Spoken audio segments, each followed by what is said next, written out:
presencia a precio de sangre entre crudo dolor. Hace tanto tiempo que envía a mi hijo para rescatar lo que se perdió. Hace tanto tiempo que estoy deseando esa humilde entrega de un adorador que solo se postra ante mi presencia y no a las ofertas de una posición. Hace tanto tiempo que estoy deseando que muestre mi imagen, que es la del amor, que no se confunde entre tanta gente, que sea distinta solo como yo, que no se divida como suele a veces, entrando en contiendas y en discusión, buscando alcanzarse el más grande que el otro. Si en el universo el grande soy yo quiero una iglesia que me dé la gloria y procure la unión. Yo quiero una iglesia que sane al herido, que rompa cadenas, liberte al cautivo, que plenamente al que está confundido y que hable verdad. Yo quiero una iglesia que con su mirada brinde esperanza al alma angustiada. Yo quiero una iglesia que sane la herida de esta humanidad. Yo quiero un rebaño donde mis ovejas se sientan seguras y llenas de paz, donde mi palabra sea su alimento. Ahí quiero morar. Ya llegó el momento. Muy buenos días, mis amados hermanos. Que la paz del Señor sea con cada uno de ustedes. Una vez más estamos juntos para el estudio de la Biblia y el espíritu de profecía. Hoy vamos a ver un estudio muy interesante que se titula El ángel de la Odisea. La carta al ángel de la Odisea. Disfrutemos este estudio tomando pluma y papel para escribir, o como lo hicieron los bereanos, escribiendo todo lo que hemos oído para investigar. Disfrutemos este estudio. Ok, hermanos, como le comenté, el título del tema de hoy es la carta al ángel de la iglesia de la Odisea. Antes de entrar al estudio, vamos a leer un texto de meditación en Colosenses 4, 15 al 16. Dice: saludad a los hermanos que están en la Odisea, a Nifa y a la iglesia que está en su casa. Cuando esta carta haya sido leída entre vosotros, haced que se lea también a la iglesia de los laodicenses y la de la Odisea, leadla también vosotros. Fin de la cita. Aquí en esta carta vemos que el apóstol envía la carta primero a los dirigentes de la iglesia, para que después, después que ellos la lean, la puedan leer a la iglesia. La carta es dirigida primero a los dirigentes, al ministerio de la iglesia, para que después puedan leerla a la iglesia. También en esta cita nos enseña también que en los primeros siglos, en el tiempo de la iglesia apostólica, había una iglesia llamada la Odisea, o una iglesia que estaba en una ciudad llamada la Odisea, Eso era el tipo, Así que la iglesia que encontramos en Apocalipsis 3 es el antitipo, Así que toda la característica que tenía la iglesia de la Odisea, que estaba en Asia Menor, debe de tenerla la iglesia de la Odisea de ahora. Vamos a leer, a orar para que podamos iniciar. Amantísimo Dios, gracias por el privilegio de estudiar tu palabra una vez más. Esté con nosotros durante este estudio. Que tu Santo Espíritu nos acompañe y more en nuestro corazón para el entendimiento de este tema. En el nombre de Jesús, con el perdón de nuestras ofensas. Amén. Ok, según el diccionario, la Odisea viene del griego laos, que significa pueblo o muchedumbre, y dike, que significa juicio. ¿Ok? Dos palabras juntas. Laos, ¿ok? Que significa pueblo o muchedumbre, y dike, que significa juicio. Poniéndolos juntos, eso nos hace un pueblo que está en juicio, o un pueblo que proclama juicio, ¿ok? Uno o el otro, ¿ok? El único pueblo, ¿ok? En el fin de los tiempos, porque si notamos en Apocalipsis capítulo 2 y 3, ¿ok? Son 7 iglesias. Y la última iglesia debe pertenecer a los últimos tiempos, ¿ok? Y estamos en los últimos tiempos, ¿ok? Según la hermana White, que comenzó desde los 1790, después de 1798, ¿ok? Así que debemos de encontrar esta iglesia en este tiempo. Y la única iglesia que corresponde a una iglesia que proclama un mensaje de juicio es la iglesia adventista del séptimo día. ¿Okay? No hay otra. No hay ninguna otra iglesia que predica un mensaje de juicio. El mensaje del primer ángel: temed a Dios y dadle gloria, porque la hora del juicio ha venido. ¿Okay? Entonces el espíritu de profecía confirma lo que acabo de decir. Dice en Testimonio para la Iglesia, tomo 3, en la página 279, párrafo 1. Dice: el mensaje a la iglesia de la Odisea es una denuncia sorprendente y se aplica al actual pueblo de Dios. ¿A quién se aplica? Al actual pueblo de Dios. ¿Y cuál es el pueblo de Dios? La iglesia adventista del séptimo día. Ya me leí la cita otra vez. Testimonio para la Iglesia, tomo 3, página 279. El mensaje a la iglesia de la Odisea es una denuncia sorprendente y se aplica al actual pueblo de Dios. ¿Ok?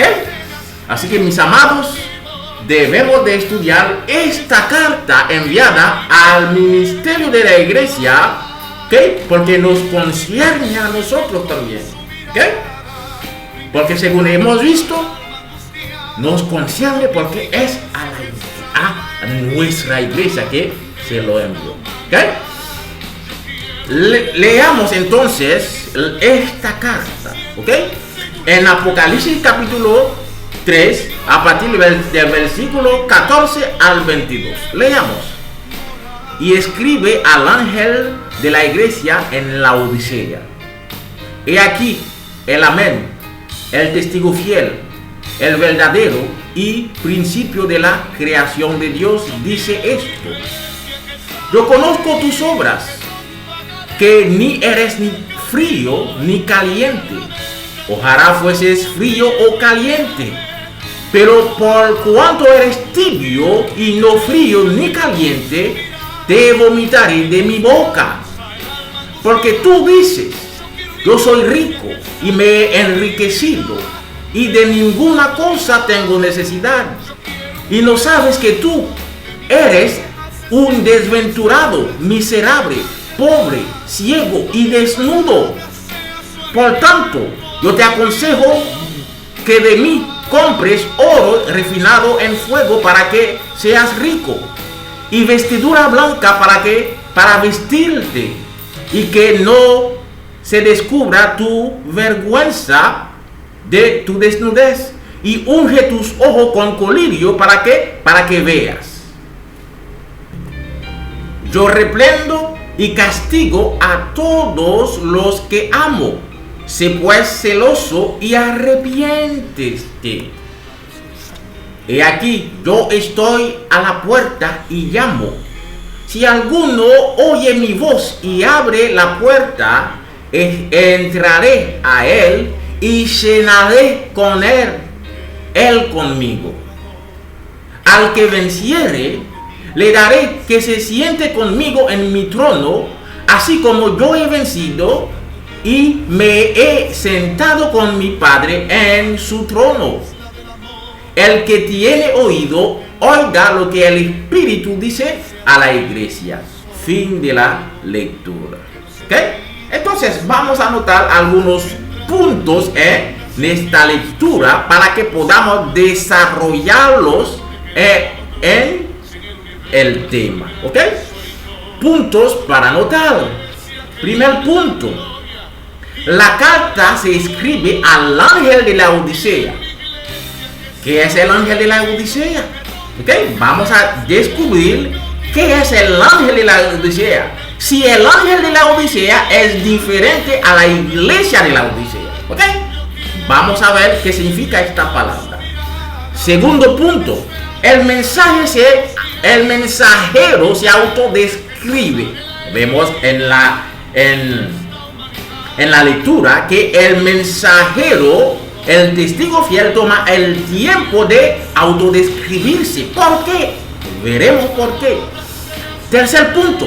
¿Qué significa que el ángel de la Odisea no es ni frío ni caliente? Veremos qué significa eso. Cuarto punto. La amenaza del testigo fiel al ángel de la Odisea. Vemos en la lectura que el testigo fiel amenaza al ángel de la Odisea de vomitarlo. ¿Qué? Veremos qué significa eso, vomitar. Quinto punto. El consejo del testigo fiel al ángel de la Odisea. Vemos también en la lectura que el testigo fiel dio un consejo al ángel de la Odisea. Sexto punto. El testigo fiel fuera de la iglesia. Vemos también en la escritura, en la lectura, que el testigo fiel estaba en la puerta, no adentro. Veremos qué significa eso. Séptimo punto. ¿Qué es esta cena que el testigo fiel invita a los que lo aceptan? ¿Ok? ¿Qué significa esta cena? Veremos también qué significa. Porque a los que aceptan al testigo fiel que entre en su hogar, ¿ok? Prometió cenar con esta persona. ¿Qué es esta cena? ¿Ok? Estos puntos son los que vamos a desarrollar durante este estudio, mis amados. Entonces, desarrollemos los puntos entonces. El primer punto dijo, la carta se escribe al ángel de la Odisea. ¿Qué significa el ángel de la Odisea? Primero, vamos a ver. En Apocalipsis 3:14, primera parte, leemos. Y escribe al ángel de la iglesia de la Odisea. Notemos que aquí se menciona dos. Dice, escribe al ángel, lo primero, de la iglesia de la Odisea. ¿Ok? Dos entidades. ¿Ok? El ángel y la iglesia. ¿Ok? Entonces, ¿qué es el ángel de la iglesia de la Odisea? Vamos a ver. Vayamos en Apocalipsis capítulo 1, versículo 20. Vamos a ver. ¿Ok? Que Juan simboliza a la iglesia y al ángel con otro símbolo. ¿Ok? Con otro símbolo. Leámoslo. Dice, en cuanto al misterio de las 7 estrellas que has visto en mi mano derecha y de las 7 candelabros de oro, las 7 estrellas son los ángeles de las 7 iglesias. Y los 7 candelabros son las 7 iglesias. Así que, según este texto en Apocalipsis 1, versículo 20, Juan, el ángel usa dos otros símbolos para simbolizar tanto al ángel como a la iglesia. ¿Ok? Usa primeramente estrella para simbolizar al ángel de la Odisea. Y segundo, usa a candelero para simbolizar a la iglesia en sí. ¿Ok? Así que para mostrarle que son dos entidades diferentes, dos cosas diferentes, aunque uno entra en otro, pero son dos cosas diferentes, el ángel y la iglesia. Aquí en Apocalipsis 1, versículo 20, el ángel, ¿ok? El ángel, ¿ok? Se da otro símbolo para simbolizarlo, que es estrella, ¿ok? Entonces, la iglesia entonces se da otro símbolo también, que es candelero, ¿ok? Que simboliza iglesia. Entonces, vamos a ver entonces qué significa estrella. Si hallamos un texto que nos da, ¿ok? Que nos da el significado de estrella, habremos descubierto también qué significa el ángel. Porque según eso que estamos leyendo en Apocalipsis 1:20, nos dice que estrella y ángel son la misma cosa. ¿Ok? Estrella y ángel son la misma cosa. Entonces, si hallamos qué significa estrella, habremos hallado también que el significado de ángel de la iglesia. Ok, busquemos entonces un texto. Entonces, leamos en Obreros Evangélico, en la página 13, párrafo 3. ¿Qué nos va a decir? Los ministros de Dios están simbolizados por las 7 estrellas, en las cuales se hallan bajo el cuidado y protección especial de aquel ángel que es el primero y el postrero. Paremos aquí un momento. ¿Qué nos dice aquí? Que las 7 estrellas que acabamos de leer en Apocalipsis capítulo 1, versículo 20, simbolizan a los ministros. ¿Y qué hemos visto también en Apocalipsis 1, versículo 20? Hemos visto que estrellas y ángel son la misma cosa. Y aquí nos dice que estrella significa ministros. Así que ángel también significa ministro. El ministerio de la iglesia. ¿Ok?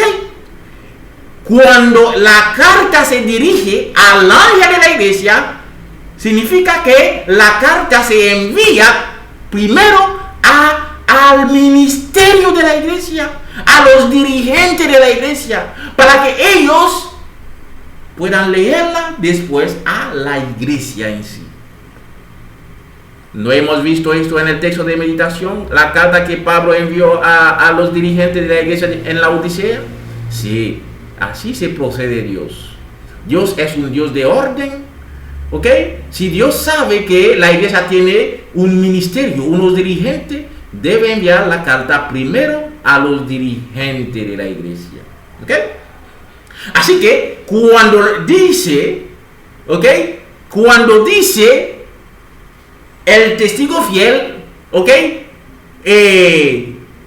Cuando dice Juan en Apocalipsis 3, versículo 14, que escribe al ángel en la Odisea, en la iglesia de la Odisea, eso significa que, en una palabra, escribe a los ministros de la iglesia adventista del séptimo día.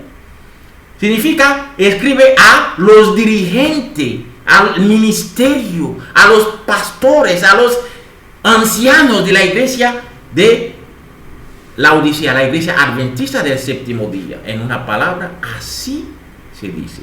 Leamos el texto entero ahora. Los ministros de Dios están simbolizados por las 7 estrellas, las cuales se hallan debajo el cuidado y protección especial de aquel que es el primero y el postrero. Las suaves influencias que han de abundar en la iglesia están ligadas con estos ministros de Dios, que han de representar el amor de Cristo. Las estrellas del cielo están bajo el gobierno de Dios. Él las llena de luz. Él guía y dirige sus movimientos. Si no lo hiciese, pasarían a ser estrellas caídas. Así sucede con los ministros. No son sino instrumentos en sus manos, y todo el bien que puedan hacer se realiza por su poder. Fin de la cita. Gloria a Dios. Así debe ser, ¿okay?, el ministerio dirigido por Dios, como las estrellas son dirigidas por Dios. ¿Ok? Así que hallamos, ¿ok?, ¿qué significa el ángel de la iglesia? Vemos que significa el ministerio de la iglesia adventista del séptimo día. Ok, entonces pasemos al segundo punto. El mensajero se autodescribe. Ok, leamos Apocalipsis capítulo 3, versículo 14, segunda parte, dice, ok, y escribe al ángel de la iglesia de la Odisea: he aquí el amén, el testigo fiel, el verdadero, el principio de la creación de Dios, dice esto. ¿Por qué el testigo fiel tuvo que describirse así, hermano? Porque si aparezco en un lugar, ¿ok?, hablando con una persona, yo le digo que yo no soy muchacho, ¿ok? Yo no nací ayer, ¿ok? Yo soy adulto, tengo tantos años, ya tengo los pelos blancos. Esto significa que esta persona me quiere dar algo que no es. Entonces, al decirle eso, ¿qué le quiero decir? Yo le quiero decir que yo tengo experiencia, que yo sé los engaños, yo sé cuando me engañan, ¿okay? Yo no soy muchacho. Eso quiero decir a esta persona que yo hablo, hablando de humanamente. Eso pasa con el ángel de la Odisea y el testigo fiel. Parece que el testigo fiel le quería dar parece que el ángel de la Odisea, le quería dar algo que no es al testigo fiel. Parece que el ángel de la Odisea, ¿ok?, quería vender al testigo fiel algo que no es. Entonces, el testigo fiel dice que no soy muchacho. Yo no nací ayer. Yo soy el que creó el mundo. ¿Ok? Yo soy el que creó la tierra desde el principio. Yo soy el principio y el fin. Así que no me puedes engañar. Por eso se describe el testigo fiel así. Si no, no habría necesidad de hacer autodescripción. Mediante la carta veremos que es cierto. Es cierto que el ángel de la Odisea le quería dar algo que no es al testigo fiel. En una palabra, el ángel de la iglesia, el ministerio de la iglesia adventista, quería engañar al testigo fiel. Pero el testigo fiel dice que no soy muchacho, soy adulto y soy Dios. No me puedes engañar. Yo veo en la más oscuridad. Así que nadie me puede engañar. Así dice el testigo fiel. ¿Ok? Pasemos al tercer punto ahora. ¿Qué significa que el ángel de la Odisea no es ni frío ni caliente, sino tibio? Dice Apocalipsis 3, versículo 15. Leamos: yo conozco tus obras, que ni eres frío ni caliente. Ojalá fueses frío o caliente. Versículo 16. Pero por cuanto eres tibio y no frío ni caliente, te vomitaré de mi boca. Frío significa, hermanos, ser pagano. ¿Ok? Ser frío significa ser pagano. No tiene ninguna cosa espiritual. ¿Ok? Que me reaviva. Esto significa frío. Caliente significa ser cristiano, un buen cristiano, un cristiano genuino. ¿Ok? Entonces, ¿qué significa tibio entonces? Tibio es el entre medio. ¿Ok? Entre caliente y frío. Entonces, frío viene a ser un hipócrita. Alguien que está entre ser cristiano y ser mundano. ¿Ok? Alguien que se dice ser cristiano, pero al mismo tiempo sus obras son obras de paganos. Parece que el ángel de la Odisea, el ministerio de la iglesia adventista del séptimo día, le quería dar eso a beber a Cristo, al testigo fiel. Le quería decir que son buen cristiano, que son muy calientes, pero en realidad son tibios, son hipócritas. ¿Por qué? Porque parece que ellos no son ni cristianos ni mundanos, o parece que tienen la vestidura, o sea, el nombre de cristiano, pero sus obras son de mundano. Veremos eso también en el desarrollo del tema. ¿Ok? Entonces, por eso que el testigo fiel se autodescribe. Por eso que el testigo fiel dice que no soy muchacho, no me puedes engañar, no eres un buen cristiano, eres un hipócrita. Si sigues siendo hipócrita, te vomitaré de mi boca. Esa es la advertencia que le hizo Cristo al ministerio de la iglesia adventista del séptimo día. ¿Ok, mis amados? Leamos Testimonio para la Iglesia, tomo 3, en la página 279, párrafo 4. Dice: ¿qué mayor engaño puede penetrar en la mente humana que la confianza de que en ellos todo está bien cuando todo está mal? El mensaje del testigo fiel encuentra al pueblo de Dios sumido en un triste engaño, aunque crea sinceramente en dicho engaño. No sabe que su condición es deplorable a la vista de Dios.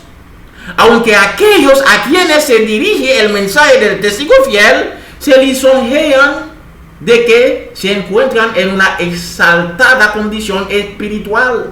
Dicho mensaje quebranta su seguridad con la sorprendente denuncia de su verdadera condición de ceguera, pobreza, miserable espiritual. Este testimonio tan penetrante y severo no puede ser un error, porque es el testigo fiel el que habla y su testimonio debe ser correcto. Fin de la cita. Lo que dije lo compruebe aquí con esta cita.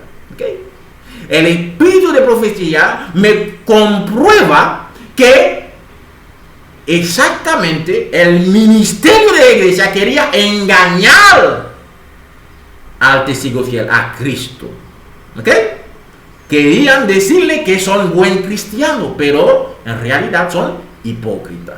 Aunque crean en este engaño, creen en realidad que están floreciendo espiritualmente, pero Cristo dice que no, ¿okay? Que son hipócritas. Entonces pasemos al siguiente punto. ¿Qué significa que Dios vomitará al ángel de la iglesia? Notemos que el verbo no está en condicional, sino que está en futuro. ¿Ok? Te vomitaré. Significa que algo que se va a hacer. Dios en su omnisciencia sabe que el ángel de la Odisea no cambiará. ¿Ok? No cambiará. No pasará a ser tibio, de ser tibio a ser caliente. Por eso Dios dice que lo vomitará. ¿Ok? lamentablemente. Leámoslo. Apocalipsis capítulo 3, versículo 15. Leámoslo otra vez, 15 y 16. Yo conozco tus obras, que ni eres frío ni caliente. Ojalá fueses frío o caliente. Pero por cuanto eres tibio y no frío ni caliente, te vomitaré de mi boca. Fin de la cita. Vomitar no es algo bonito, es algo feo. ¿Ok? Vomitar no es algo agradable. Entonces, cuando alguien te dice que te va a vomitar, debe significar algo malo en la escritura. Leamos qué dice en Eventos de los Últimos Días, en la página 51, párrafo 3. Recordemos que el ángel de la iglesia, a quien el testigo fiel va a vomitar, simboliza a la cabeza de la iglesia, a los ministros, al ministerio de la iglesia. Dice, Eventos de los Últimos Días, página 51. La voz de Bader Quick, la conferencia general, que ha sido considerada como autoridad para aconsejar cómo debiera hacerse la obra, ya no es la voz de Dios. Fin de la cita.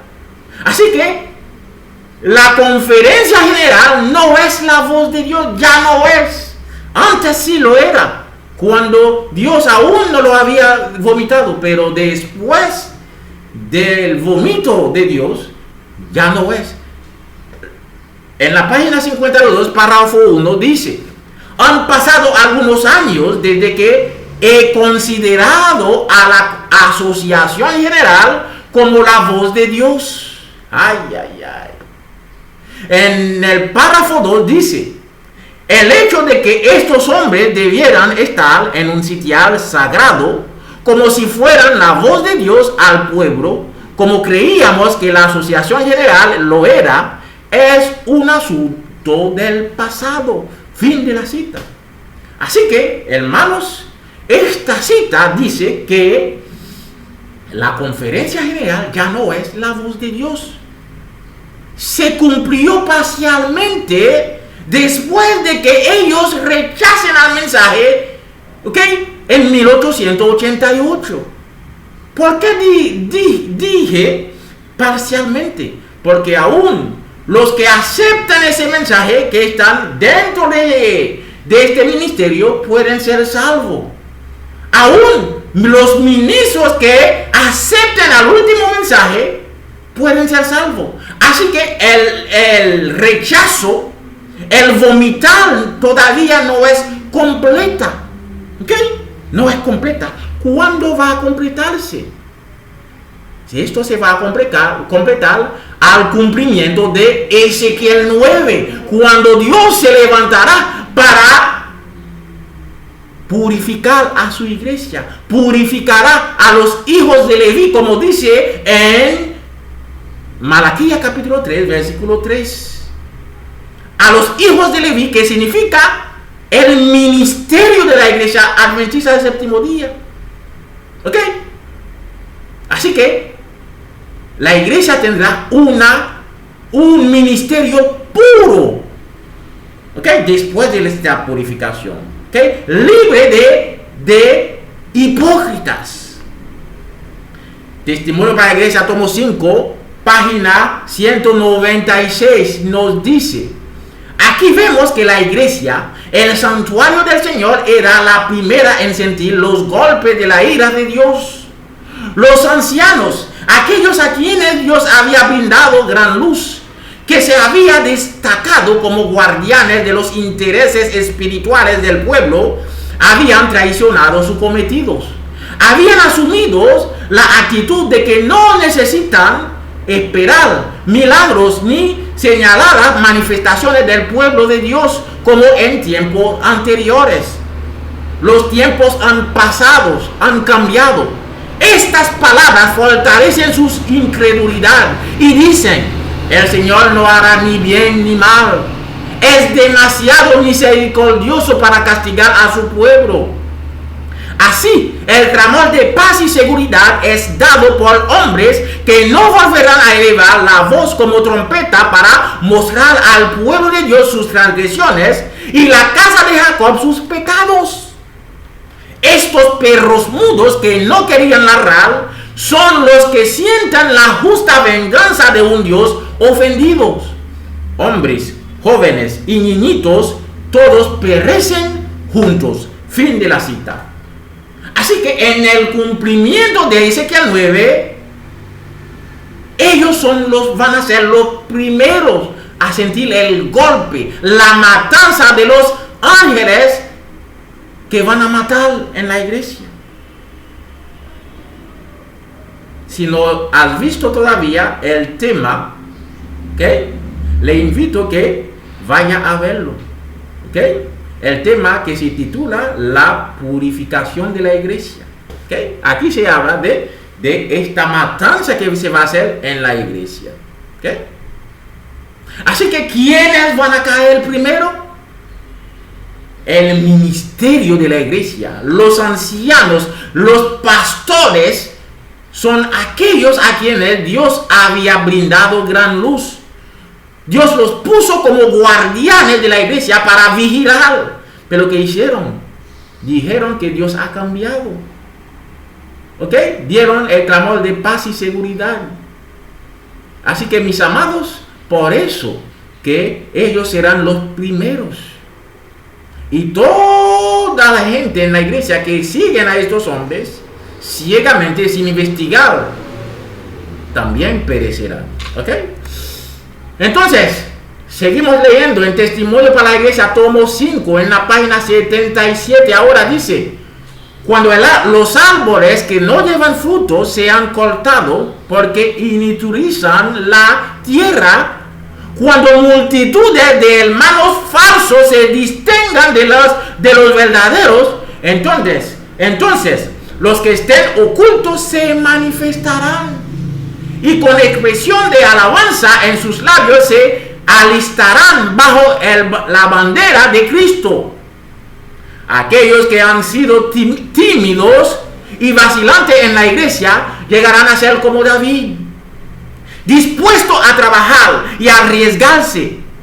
Mientras más oscura es la noche para el pueblo de Dios, más resplandeciente las estrellas.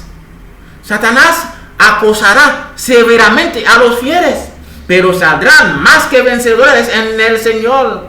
Entonces la iglesia de Cristo aparecerá hermosa como la luna, esclarecida como el sol, imponente como ejército en orden. Fin de la cita.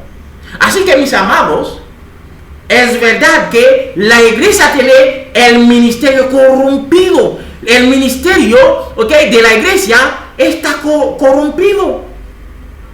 Es hipócrita. Pero Dios tiene algunos hombres ocultos ahora que se van a levantar para tomar las riendas en sus manos. ¿Ok? ¿Cuándo eso se va a hacer? Según dice esta cita, cuando más oscura están las cosas. Cuando la iglesia está en la más baja, en sus pecados. Allí se van a aparecer estos humildes y fieles siervos de Dios, aunque el ministerio esté haciendo lo malo delante de Dios. Eso nos indica que estos fieles no están en el ministerio de la iglesia, no son dirigentes, sino son, como vimos en el segundo tema, como vimos, son los segundos tiros de caballos, los que querían ir a recoger la tierra, los que tenían el mensaje de amonestación. Seguimos en otro punto. Antes de eso, leamos en Testimonio para los Ministros, en la página 372, párrafo 3. Dice: podría escribirse páginas tras páginas con respecto a estas cosas. Asociaciones enteras están siendo influidas por los mismos principios pervertidos. Sus ricos se colmaron de rapiña y sus moradores hablaron mentira, y su lengua es engañosa en su boca.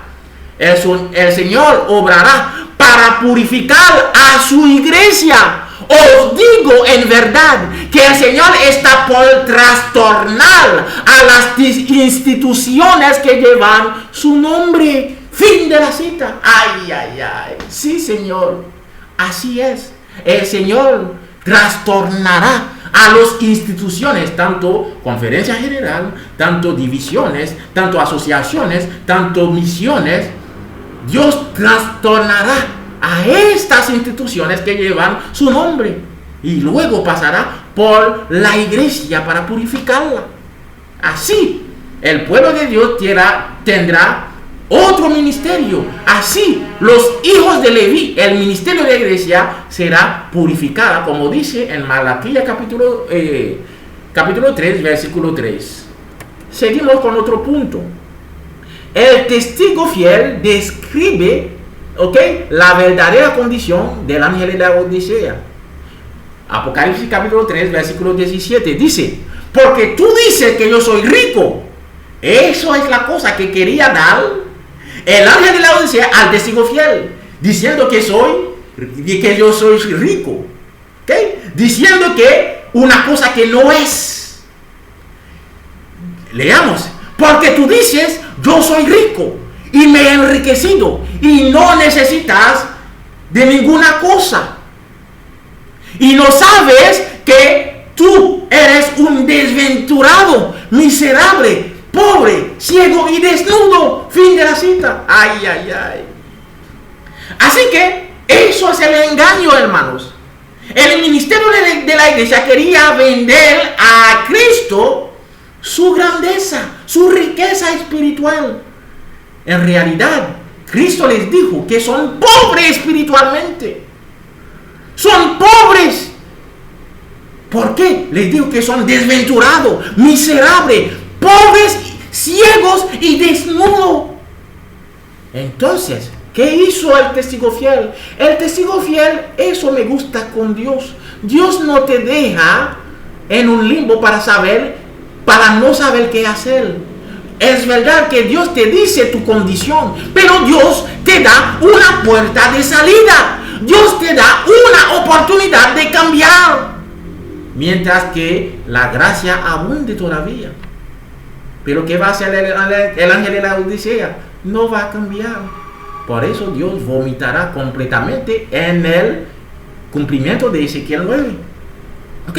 Entonces, en el versículo 18, Cristo da al ministerio de la iglesia un consejo para que se puedan cambiar, para que puedan salvarse. Apocalipsis capítulo 3, versículo 18 dice: por tanto, yo te aconsejo que de mí compres, no de otros vendedores, sino de mí, del testigo fiel, compre oro refinado en fuego para que seas rico, para que sean ricos de verdad ahora, y vestidura blanca para vestirte y que no se descubra la vergüenza de tu desnudez, y unge tus ojos con colirio para que veas. Son tres cosas aquí que el testigo fiel aconseja al ministerio de la iglesia que compre para que realmente sean ricos, realmente sean buen cristianos, para que dejen de ser hipócritas. ¿Qué aconseja? Primero, aconseja al ministerio de la iglesia a comprar una vestidura blanca. ¿Comprar de dónde? No de algunos vendedores allí afuera, sino de él, de Cristo, que tiene que comprarlo. Tanto la vestidura como la vestidura blanca, como el colirio, ¿ok? Como el colirio, ¿ok? Y el oro refinado en fuego. Tres cosas. Estas tres cosas tienen que comprarlas con Cristo, el testigo fiel, no afuera. Primero, oro refinado en fuego. Segundo, vestidura blanca. Tercero, colirio para que vean. Así que son ciegos. Ay, ay, ay. Cristo dijo, ciegos que guían a ciegos caerán en el mismo hoyo. Así que el ministerio de la iglesia es ciega y conduce a la iglesia. Ay, ay, ay, caeremos en el mismo hoyo. Ay, terrible es eso, hermanos. Vamos a ver esas tres cosas que significan. Estas tres cosas que el testigo fiel, Cristo, aconseja al ministerio de la iglesia que compre. Vamos a ver qué significan. Pero antes de ver el significado de cada una de estas tres cosas que aconseja el testigo fiel al ministerio de la iglesia, notemos algo. El testigo fiel no aconsejaría al ministerio de la iglesia algo que ya tienen. Cualquier cosa que simbolizan estas tres cosas, tanto el oro refinado en el fuego y la vestidura y el colirio, cualquier cosa que simboliza estas cosas, eso significa que el testigo fiel no los tiene. ¿Ok? Primero, vamos a ver el primero según la inspiración que dice. Testimonio para la Iglesia, tomo 4, en la página 91, nos dice qué significa el oro refinado en fuego. Que el testigo fiel aconseja al ministerio de la iglesia que compre. ¿Ok? Significa que el ministerio de la iglesia no tiene el oro refinado en fuego. Dice, el oro refinado en fuego que se recomienda aquí es la fe y el amor. Fin de la cita. Ay, ay, ay, mis amados. La fe y el amor. Así que el ministerio de la iglesia no tiene tanto fe como el amor. Ay, ay, ay. Los dirigentes de la iglesia adventista no tienen ni fe ni el amor. Con razón, hermanos, que el ministerio de la iglesia está rechazando a tanto el espíritu de profecía como el mensaje del otro ángel. Porque no tienen fe. No tienen fe. Por eso que están luchando contra Dios. Aunque ven las pruebas, están rechazando. Porque aquí dice que el oro refinado con fuego que el ministerio de la iglesia no tiene, y el testigo fiel lo está aconsejando a comprar, que no lo va a comprar como el cierto, significa fe y amor. Ay, ay, ay. Así que los que nos dirigen no nos aman, tampoco aman a Dios, porque no tienen amor. Si no tienen amor, ¿cómo van a amarnos? ¿Cómo van a amar a Dios? Así que eso es terrible, mis amados. Veamos la segunda cosa que el testigo fiel aconseja al ministerio de la iglesia de que compre. La segunda cosa era la vestidura blanca. Significa que el testigo fiel tampoco tiene esta vestidura blanca. Si lo tuviera, el testigo fiel no lo hubiera aconsejado. Veamos qué significa la vestidura blanca entonces. Testimonio para la iglesia, tomo 4, mismo libro, página 91, misma página. Dice, la vestidura blanca es la pureza del carácter, la justicia de Cristo impartida al pecador. Fin de la cita. Ay, ay, ay. Así que eso significa que el carácter del ministerio, de los ministros, no son puras, no son puros, ¿ok? Los caracteres de estos ministros no son puros. Aquí vemos que realmente cuando Cristo los dice que son tibios, hipócritas, esos son porque sus caracteres no son puros. no tienen la justicia de Cristo. La única cosa que puede purificar su carácter, que esta justicia de Cristo se puede hallar mediante la obediencia a sus palabras. ¿Ok? Mediante la justificación por la fe, ahí se halla la justicia de Cristo. Pero ellos no lo tienen. Significa que ellos no están obedeciendo a Dios, a Cristo. Por eso que no tienen, ¿ok? Que sus caracteres no son puros. Por eso que no tienen la justicia de Cristo. Eso es terrible. Un ministerio que nos dirige está en tan mala condición. La tercera cosa ahora, el colirio. Cualquier cosa que significa el colirio, tampoco la tiene el ministerio de la iglesia, porque si la tuviera, el testigo fiel no se la hubiera aconsejado que compre de él. ¿Okay? Mismo libro, Testimonio para la Iglesia, tomo 4, página 92, ahora nos dice qué significa el colirio.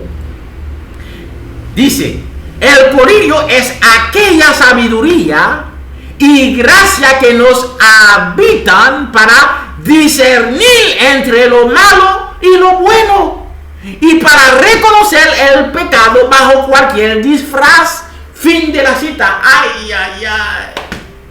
Esto significa, hermanos, que el ministerio de la iglesia no sabe discernir lo bueno ni del malo. No puede discernir el pecado. Por eso que ellos mismos invitan a la iglesia a pecar, a festejar las fiestas mundanas en la iglesia. Ay, ay, ay. A comer carne. ¿Ok? A vestirse como rameras, perdone la palabra. Por eso, porque ellos mismos no saben qué es el pecado. Ellos mismos no pueden discernir el pecado en cualquier disfraz. ¿Por qué? Porque no tienen el colirio. Ay, ay, ay. Porque Cristo los aconseja que compre de él el colirio, pero no lo van a hacer. Eso es lamentable. Eso es lamentable, mis amados. Eso es lamentable. Bueno, mis amados, si los dirigentes que nos guíen son así, ¿qué hay de la iglesia? La iglesia, los miembros, los laicos, ¿qué hay de ellos? Son peores, hermanos. Porque si la cabeza está mal, también el cuerpo está mal. Terrible. Seguimos, hermano, con el tema. Testimonio para la iglesia, tomo 3, página 224. Dice: la iglesia de la Odisea realmente creyó y disfrutó la bendición del evangelio y pensaron que eran ricos en el favor de Dios, cuando el testigo verdadero los llamó pobre, desnudo, ciego y miserable. Este caso es el caso de la iglesia de Battle Creek, y con una gran parte de los que profesan ser pueblo que observan los mandamientos de Dios. El Señor mira no como el hombre mira. Sus pensamientos y caminos no son como nuestro camino. Fin de la cita. Eso es terrible, mis amados. Eso es terrible. Siguiente punto. El testigo fiel fuera de la iglesia. Apocalipsis capítulo 3, versículo 20. Dice: he aquí, yo estoy a la puerta y llamo. Si alguno oye mi voz y abre la puerta, entraré a él y cenaré con él y él conmigo. Fin de la cita. Así que vemos en esta cita que el testigo fiel, Cristo, el dueño de la iglesia adventista, está fuera ¿Será algo cierto? ¿Será que eso es como lo leímos?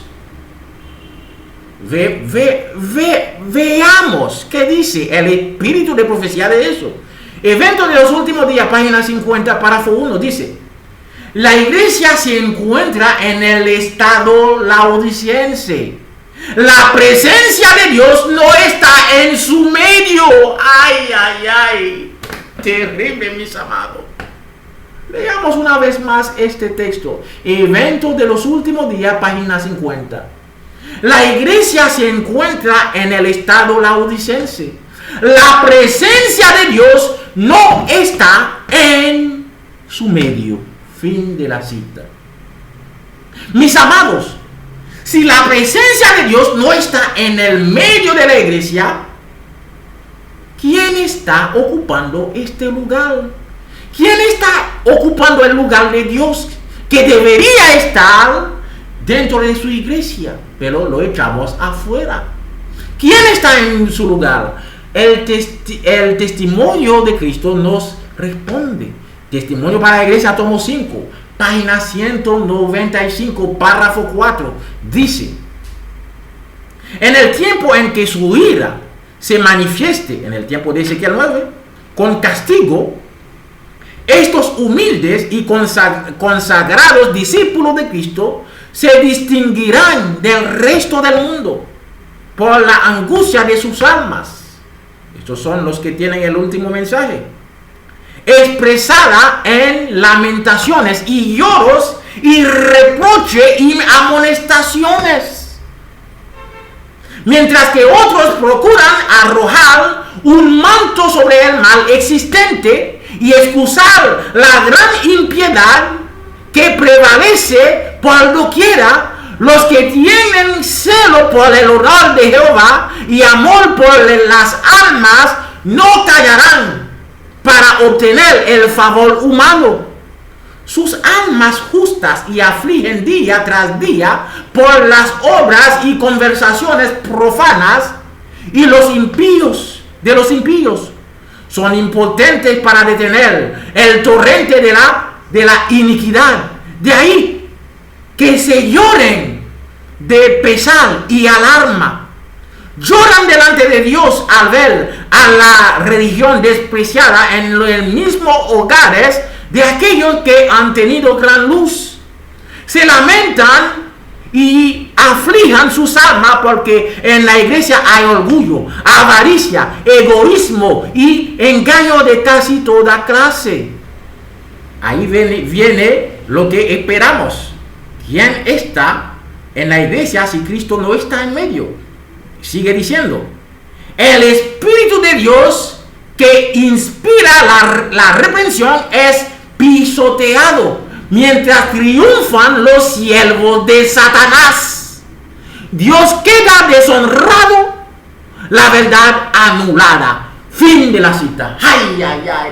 ¿Quién triunfa en la iglesia cuando echaron a Cristo afuera? Los siervos de Satanás, hermanos. Los siervos de Satanás son los que triunfan dentro de la iglesia, mientras Cristo está en la puerta tocando, esperando que alguno de los adventistas lo oye y entrará con él para cenar. Vamos a ver ahora qué es esta cena. ¿Qué es esta cena que Cristo invita a los que lo oyen? Primero, ¿cómo vamos a oír a Cristo? ¿Será que Cristo vendrá en su iglesia personalmente para que lo oyen? No. Lo oímos a través de sus siervos fieles, a través de aquellos que traen el mensaje de amonestación. Porque Cristo, según primero de Juan, según Juan 1, Cristo es la palabra, Cristo es el verbo. Así que el mensaje de la verdad presente es el mismo Cristo. Así que quien recibe al mensaje de Cristo, recibe al mismo Cristo. Eso lo dice testimonio para la iglesia, testimonio para los ministros, ¿Ok? ¿Ok? Así que quien recibe a Cristo, recibe Cristo. El mensaje de Cristo recibe Cristo. Y quien rechace el mensaje de Cristo, rechace a Cristo. Así que, al aceptar el mensaje de Cristo, ¿ok? Aceptamos escuchar a Cristo. Mientras adentro de la iglesia triunfan los siervos de Satanás. ¿Ok? Entonces, ¿qué es esta cena que Cristo aconseja a la iglesia de comer con él? Joyas de los testimonios, tomo 2, página 11, párrafo 5, dice: en su misericordia infinita ha enviado al mundo un último mensaje de amonestación para anunciar que Cristo está a la puerta. ¡Ay, ay, ay! Y llamar su atención a la quebrantada ley de Dios. Pero como los antediluvianos rechazaron con desprecio la amonestación de Noé, así rechazarán los modernos amadores de placeres el mensaje de los fieles siervos de Dios. El mundo prosigue en su giro incesante, absorto como nunca en los negocios y placeres, mientras que la ira de Dios está por caer sobre los transgresores de su ley. Fin de la cita. Así que esta cena es un último mensaje. Igual que la cena es la última comida en un día normal, también la cena aquí que se habla en Apocalipsis 3 es un último mensaje antes de la segunda venida de Dios. Así que esta cena es el último mensaje que envió Dios en 1888 a la iglesia, al ministerio de la iglesia, a la conferencia general, y lo rechazó. Es el mismo mensaje que regresó en 1930, 40 años después del rechazo de la primera venida. Entonces lo rechazaron otra vez. Como así, aquí en Joyas de los Testimonios, tomo 2 lo predice. Amados hermanos, concienticemos. Dios no envía mensaje a su iglesia para perdernos, sino para salvarnos. Dios está clamando en la puerta, tocando, gimiendo en la puerta de la iglesia, porque lo echamos fuera. Entramos al enemigo de Dios y de los hombres dentro de la iglesia para que triunfan. ¿Ok? Entonces Cristo está a la puerta de su propia iglesia llamando. ¿Ok? Lo dejaremos afuera sin oír su voz, hermanos. Meditemos en eso. ¿Ok? Vamos a terminar. Vamos a leer en Testimonio, en Primeros Escritos, página 270, que nos va a mostrar que este último mensaje, ¿ok? Este último mensaje, el destino, de la iglesia depende. Así que la iglesia no puede salvar sin este último mensaje. Nadie puede ser salvo sin este último mensaje. Vamos a leerlo. Ok, leémoslo. Primeros Escritos. Ok, leamos Primeros Escritos, página 270, párrafo 2 y párrafo 3. Dice: pregunté cuál era el significado del zarandeo que yo había visto, y se me mostró que lo motivaría el testimonio directo que exige el consejo del testigo fiel que dio a la iglesia de la Odisea. Moverá este consejo el corazón de quien lo reciba y le inducirá a exaltar el estandarte y a triunfar la recta verdad. Algunos no soportarán este testimonio directo, sino que se levantarán contra él. Y esto es lo que causará el zalandeo en el pueblo de Dios. Aquí se predijo que una parte aceptará, otra parte se unirán para pelear contra este testimonio. El párrafo siguiente dice: vi que el testimonio del testigo fiel había sido escuchado tan solo a media. El solemne testimonio del cual depende el destino de la iglesia se tuvo en poca estima, cuando no se lo menosprecie por completo. Ese testimonio ha de mover a profundo arrepentimiento. Todos los que lo reciban sinceramente lo obedecerán y quedarán purificados. Fin de la cita. Primero es escrito, página 270. Así que, mis amados, la iglesia no tiene salida si queremos ser salvos. Este testimonio, este mensaje, esta última cena que Cristo nos quiere dar, tenemos que comerla. ¿Okay? Y Él no está dentro de la iglesia. Así que los mensajes que están dando en el púlpito, ya saben los que están dándolo. Los testimonios para la iglesia, tomo 5, nos lo dijo: los siervos de Satanás. ¿Ok? Los mensajes que están dando en el púlpito, ¿quién lo está dando? Los siervos de Satanás. No lo digo yo, sino la inspiración. Así que si queremos escuchar este mensaje que Cristo está dando, debemos de salir a la puerta de la iglesia. Ahí está Cristo de pie, ¿ok? Por medio de sus siervos fieles, aquellos que tienen el último mensaje, la última cena, para que se lo dé, para que usted quede purificado, ¿ok? Ha sido un gusto estar con ustedes para el estudio de este importante tema. Oremos. Bendito Dios, gracias por este mensaje. Gracias por esta cena, porque quieres salvarnos. Ayúdanos, Señor, a aceptar esta cena y comerla contigo, para que nos enseñes nuestra verdadera condición y apartarnos de los que cometen iniquidades. Ayúdanos, Señor, esté con nosotros en el dulce nombre de Cristo amado, Cristo Jesús, con el perdón de nuestras ofensas. Amén.